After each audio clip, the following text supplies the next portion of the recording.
乌俄战场之上，到底什么才是真的？有观众留言说，从2022年战争爆发一直到现在，网上的消息一直都是亲俄与亲乌阵营各说各话。看这一边，感觉俄军马上就要占领基辅，乌克兰明天就要亡国；看那一边，又感觉乌军马上就要反推莫斯科，普京马上就要下台。各种消息满天飞，搞得现在无论是看真话还是假话，都已经彻底麻木了。所以他想让火力军做一期历史复盘，看看哪些才是真相。本期视频我们就来梳理一下乌俄战争从开打到现在的各个阶段，双方都吹了什么牛，又有哪些谣言被按在地上摩擦。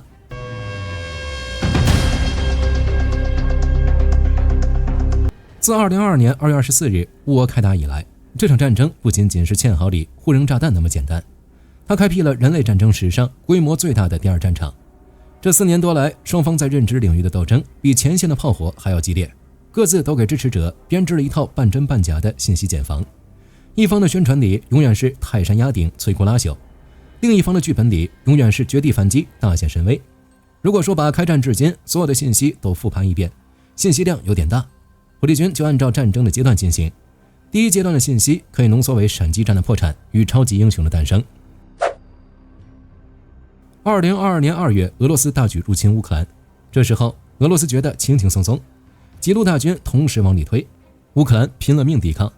这时候的舆论战充斥着各种离谱的爽文与都市传说。亲俄阵营这边铺天盖地都是绍伊古一战封神，1小时22分速通基辅，甚至还有乌军不堪一击呈建制投降，以及泽连斯基连夜逃跑的消息。这些消息的目的就是在乌克兰居民反应过来之前，把他们的抵抗意志给锤稀碎。只要造成了既成事实，俄罗斯就能以极低的成本扶持个听话的班子。但是现实很快就给这种速胜论狠狠来了一巴掌，因为轻敌冒进，再加上后勤拉胯的一塌糊涂，长达60多公里的俄军装甲车队直接在基辅以北的高速公路上趴窝了，没油没弹药，成了乌军轻型反坦克小组和无人机的靶子。安东诺夫机场的斩首行动也被乌军摁住。打到3月底，俄罗斯实在撑不住了，只能给自己找个台阶下，宣布第一阶段任务结束，从基辅、切尔尼戈夫灰溜溜的撤军。所谓的闪击战直接成了国际笑话。这里顺带提一嘴，1小时22分速通基辅这个梗可不是普京或者绍伊古说的，官方没这么傻。这是战争爆发最初的几个小时里 X 平台上一个叫 ASB Military 的亲俄账号发的。原话是俄罗斯在1小时22分钟内已经完全摧毁了乌克兰的武装力量。结果这个号因为造谣太多，直接被官方给封了。亲乌阵营这边面对当时绝对的军事劣势，乌克兰需要精神支持，于是开始塑造超级英雄。其中最出圈的就是那个一天击落好几架俄军战机的神秘飞行员，也就是基辅之鬼。还有在蛇岛面对俄军巡洋舰劝降，直接破口大骂，然后全员壮烈牺牲的13勇士。当时的美欧媒体把这些事迹吹得天花乱坠，结果随着时间推移，神话一个接一个碎了。到了2022年4月底，乌克兰空军自己绷不住了，出来承认基辅之鬼不是某一个人，而是为了提振士气虚构出来的一个形象，代表的是第40战术航空旅的全体飞行员。网上流传的很多所谓基辅之鬼击落敌机的视频，其实是用电脑游戏 DCS 剪辑出来的。至于那个蛇岛13勇士，后来证实根本没死，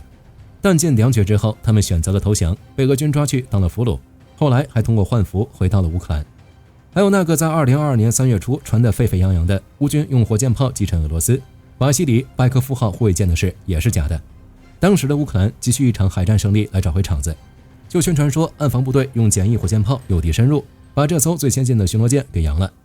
结果到了3月16号，这艘被击沉的护卫舰完好无损地开回了塞瓦斯托波尔港，舰体连个掉漆的地方都很难找。除此之外，这段时间还有几个重量级的政治谣言，比如俄罗斯炮制的生物实验室阴谋论，说美国在乌克兰资助秘密武器，甚至在训练携带高致死率流感病毒的候鸟，能传播危险病毒的战斗蚊子，让他们飞到俄罗斯去咬人。火力军看到这个新闻的时候都笑了，联合国裁军事务厅都出来澄清了好几次，根本没这回事。这些实验室就是普通的公共卫生防灾机构。俄罗斯自己的独立科学家看了缴获的文件都说，这就是普通的教学和防疫捐助。俄罗斯造这个谣，纯粹就是为了给自己的军事行动找个合法的借口。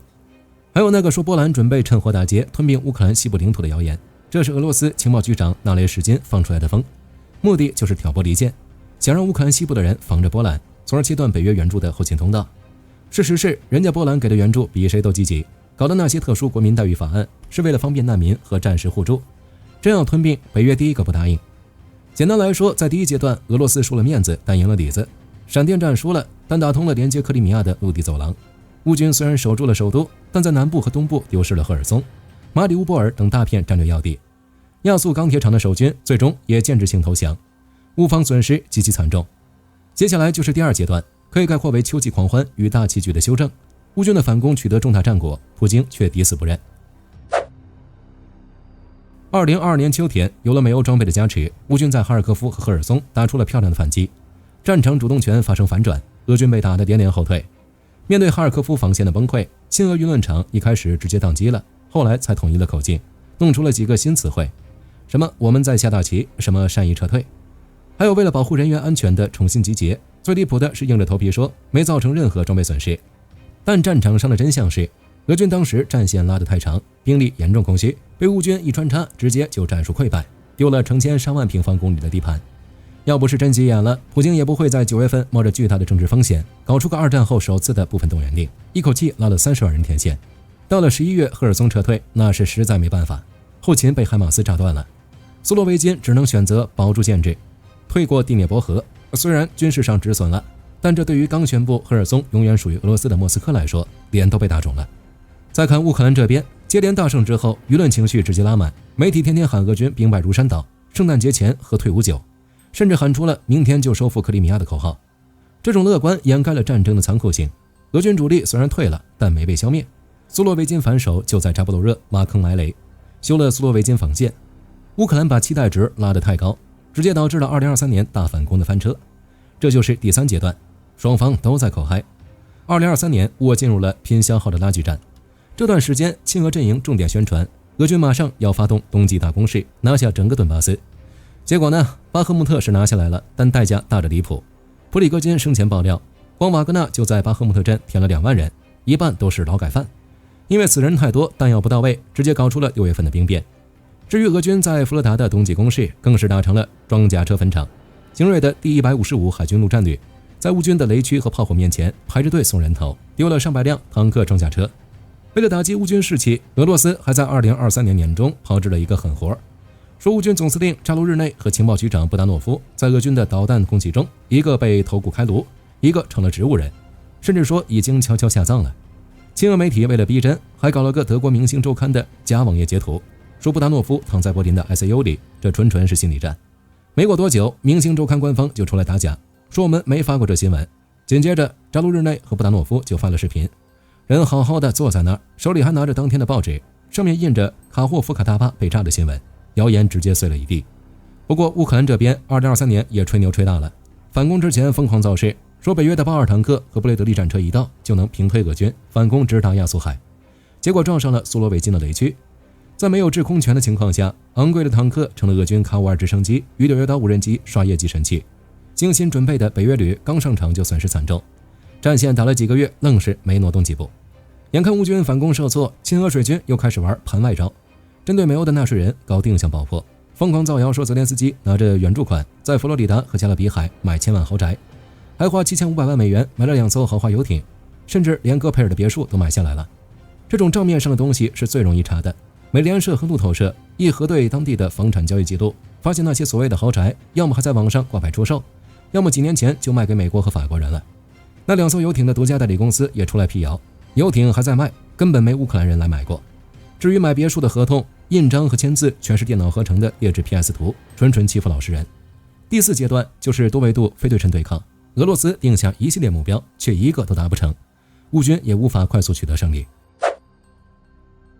2024年到2026年年中，战况就更加钝刀子割肉了，双方都在死撑。亲俄阵营这边天天喊乌克兰已经无人可上，美欧马上就要抛弃乌克兰，俄罗斯几个月后就能胜利。但真相是，俄军虽然在2024年2月拿下了阿夫迪夫卡，但每前进一步都得拿命来填。而且俄罗斯本土的大型炼油厂3天2头被乌军无人机点名，黑海舰队更是惨不忍睹，1/3的舰艇被无人机和无人艇给扬了。亲乌阵营这边盼着 F-16改变战局，觉得只要能打到俄罗斯本土，普京政权就要倒台。但现代战争哪有什么单件武器能扭转乾坤的？ F-16来了也只是改变局部战况。更要命的是，乌克兰确实缺人。2024年4月，泽连斯基顶着骂名，把征兵年龄从27岁降到了25岁，兵源枯竭，属于乌克兰躲不过去的坎。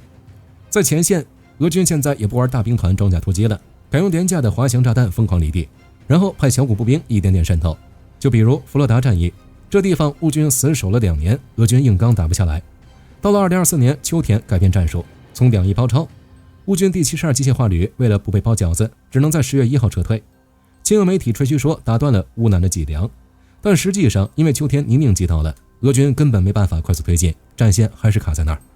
2024年8月，乌军突袭俄罗斯本土库尔斯克，这一下把俄罗斯打懵了。亲俄阵营一开始拼命洗地，说是乌克兰在作秀，为了骗美欧援助，乌方则说是为了围魏救赵，建立谈判筹码。结果这一仗把朝鲜军队给炸出来了。多国情报证实，从2024年10月开始，大约12000名朝鲜特种兵被拉到了库尔斯克，换上俄军军服参战。这帮人平时训练挺狠，但根本没见过现代无人机战争。遇到乌军的 FPV 自杀机，还按照老战术，3个人站一起，一人诱敌，2人开枪，结果伤亡极其惨重。再看红军村的渗透战，双方阵地犬牙交错，谁都无法取得进展。2025年年底，俄罗斯国防部长贝洛乌索夫跑出来表功，说已经完全夺取了红军村。结果战略研究所一查卫星图，戳穿了这层窗户纸。乌军不仅在城区死战，还经常派人渗透到俄军屁股后面搞偷袭。双方在这儿打了140多天巷战，俄军连城都没控制全，这就开始半场开香槟了。虽然最终结果是红军村丢了，但时间绝对不是俄罗斯说的那样。库皮扬斯克这地方跟大家也是老朋友了，俄罗斯整天说自己已经拿下了，但结果如何大家也都知道。最新动态则是康斯坦丁诺夫卡。2026年7月3号，俄罗斯官方搞了个大新闻，普京亲自视察指挥所。听了格拉西莫夫的汇报后，新闻秘书佩斯科夫高调宣布，俄军已经完全占领了顿涅茨克重镇康斯坦丁诺夫卡，还说全面控制了卢甘斯克地区。为了造势，网上一下子涌出大量俄军在废墟里插俄罗斯国旗的视频。结果第二天，乌克兰立马就打脸了，泽连斯基直接开嘲讽，说这是纯粹的俄罗斯谣言。如果那地方真被俄罗斯控制了，普京不如去那儿跟我见个面，谈谈停火。乌军发言人也出来澄清，说局势确实严峻，有小股俄军摸进来了，但巷战还在打，城还在我们手里。战争研究所也出来锤俄罗斯，说那个插旗视频就是个别士兵跑到城市边缘短暂插了一下，拍完照估计人就跑了或者没了，根本没看到重装甲在城里活动。所谓的完全占领就是严重的认知作战。至于普京在这个节骨眼上吹牛的原因，大概率是北约峰会，也就是7月7号，北约峰会在土耳其安卡拉召开。俄罗斯搞这一出，就是想在峰会前制造乌克兰防线已经崩溃的假象，动员欧洲援乌的决心，逼着他们向基辅施压和谈。再一个，最近俄罗斯本土的炼油厂被乌克兰炸得生活不能自理，内部意见很大，普京也需要一场名义上的大胜来安抚国内情绪。除了以上这些，乌俄双方的伤亡也是一团迷雾，这直接关系到国内的民心士气，谁也不敢说实话。2026年2月4号，泽连斯基接受法国电视台采访时表示，乌军阵亡了55000人，还有大批失踪。这个数字一出来，大家都知道是缩水的。根据美国智库和独立调查机构核对目的的数据，到2025年底，乌军有名有姓的阵亡人数就已经超过92000了，实际估计在10万到14万之间，加上伤残和被俘的，总伤亡50-60万跑不了。泽连斯基说谎主要还是政治考量，因为强行降低征兵年龄，国内民怨沸腾。要是把10几万阵亡的真实数据抛出来，社会非得炸锅不可，而且也不能给美欧留下乌克兰没人了的口实。另一边，俄罗斯伤亡也不少，根据智库估算，俄军阵亡高达45万，总伤亡超过140万。但俄罗斯官方自从2022年9月报了个6000人之后，就彻底装死不报了。